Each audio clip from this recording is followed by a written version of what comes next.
Top quality और consistent performance के लिए सिर्फ सिल्वर पंप्स एंड मोटर्स, नाम याद रखना। 21 માર્ચ 2025 આ દિવસે રાજકોટના ન્યારી ડેમ નજીક અકસ્માત સર્જાયો, જેમાં ગંભીર ઇજાગ્રસ્ત થયેલ પરાગ ગોહિલે સારવાર દરમિયાન પોતાનો દમ તોડી દીધો।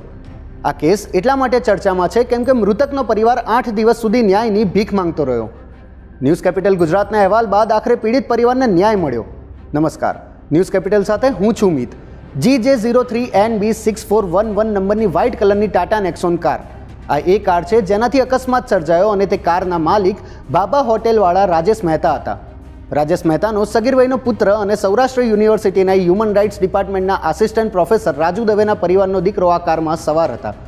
આ કાર સગીર વયના યુવકો જ ચલાવી રહ્યા હતા, પણ અકસ્માત બાદ કાર ચાલક અને કારમાં પાછળ બેસેલા વ્યક્તિઓ બદલાઈ ગયા અને આ દ્રશ્યો સીસીટીવીમાં પણ કેદ થયા છે। આ ઘટના બાદ પ્રવીણસિંહ બચુભા જાડેજા નામનો એક વ્યક્તિ કારનો ડ્રાઈવર બનીને પોલીસ સમક્ષ હાજર પણ થયો। આજે થયું છે એ મારા બાબાનું હિટ એન્ડ રન જ થયું છે ને, તો જ આવી રીતથી હોય ને। બાકી સામાન્ય કોઈ પણ વ્યક્તિ અકસ્માત કરે તો એ વ્યક્તિ તરત ત્યાં ને ત્યાં હાજર હોય, એ વ્યક્તિ ત્યાંથી ભાગે નહીં।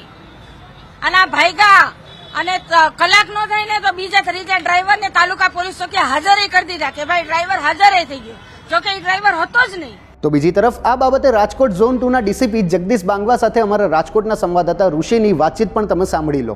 તાલુકા પોલીસ સ્ટેશન વિસ્તારમાં જે કેસ છે અકસ્માતનો, એમાં ખરેખર તથ્ય શું છે? તાલુકા પોલીસ સ્ટેશન વિસ્તારમાં જે અકસ્માતનો બનાવ બનેલ હતો, જે તે વખતે ફરિયાદી દ્વારા ફરિયાદ આપવામાં આવેલ હતી અને આરોપીનો નામ એક નક્કી કરવામાં આવેલ હતો કે આ આરોપી હતો અને આરોપી દ્વારા સ્વીકાર પણ કરવામાં આવ્યો હતો કે હું ગાડી ચલાવતો હતો, પણ પાછળથી ઇન્વેસ્ટિગેશન દરમિયાન સામે આવ્યું કે ખરેખર આરોપી જે બે માઇનર બાળકો હતા એમને બચાવવા માટે પોતાનું નામ આપતો હતો।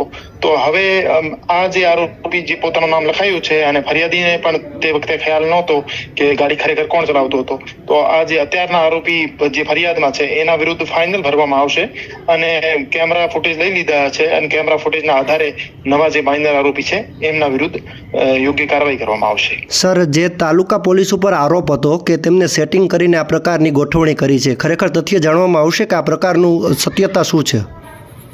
નહીં, ફરિયાદ જ્યારે પણ લેવામાં આવે, ફરિયાદીની વંચાણે મૂકવામાં આવે છે અને એમની સહી લેવામાં આવે છે। તો ફરિયાદી દ્વારા જે તે વખતે ફરિયાદીને ખ્યાલ નહોતો ખરેખર ડ્રાઈવર કોણ હતો, એટલે ફરિયાદીએ ફરિયાદ આપી હતી, વાંચીને સહી કરીને ફરિયાદ આપી હતી અને પાછળથી આ તથ્ય ખ્યાલ આવ્યો છે કે આ ખરેખર આ ડ્રાઈવર નહોતો, બીજો ડ્રાઈવર હતો। તો આમાં પોલીસ વિરુદ્ધ કોઈ આક્ષેપ કરી યોગ્ય નથી, કેમ કે હજુ તપાસ પૂરી નથી થઈ અને પોલીસ દ્વારા કોઈ પણ આ માણસને અટક નથી કરવામાં આવ્યો અને કોઈને પણ કોઈ પ્રકારની નોટિસ આપવામાં આવી નથી હજુ। અને તપાસ દરમિયાન સામે આવી ગયું છે કે આ ફરિયાદી આરોપી જે છે બીજું છે, તો આ બીજા આરોપી વિરુદ્ધ યોગ્ય કાર્યવાહી કરવામાં આવશે। સર, જે માઇનોર છે એમની ઓળખ થઈ છે તપાસમાં કંઈ? હા, તપાસ દરમિયાન માઇનરની ઓળખ થઈ ગઈ છે। રાજકોટના ઝોન 2 ના ડીસીપી પણ આ વાતનો સ્વીકાર કરે છે કે જે આરોપી પોલીસ સમક્ષ હાજર થયો તે ખરેખરમાં આરોપી છે જ નહીં। સૌરાષ્ટ્ર યુનિવર્સિટીના હ્યુમન રાઇટ્સ ડિપાર્ટમેન્ટના આસિસ્ટન્ટ પ્રોફેસર રાજુ દવે પણ આ બાબતે નિવેદન આપતા કહે છે કે પહેલી વાત એ કે મારો દીકરો આમાં છે જ નહીં, આ ક્લિયર કટ વાત કહું કે મારો દીકરો આમાં ક્યાંય ગાડીમાં કે ગાડી બહાર કે ક્યાંય મારો દીકરો છે નહીં।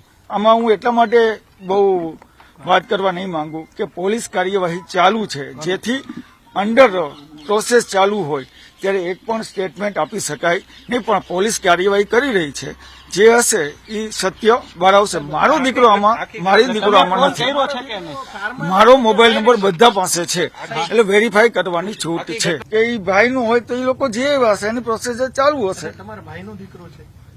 ભાઈનો દીકરો તમે કયો છો તો મારો નથી એમ કહું। હા,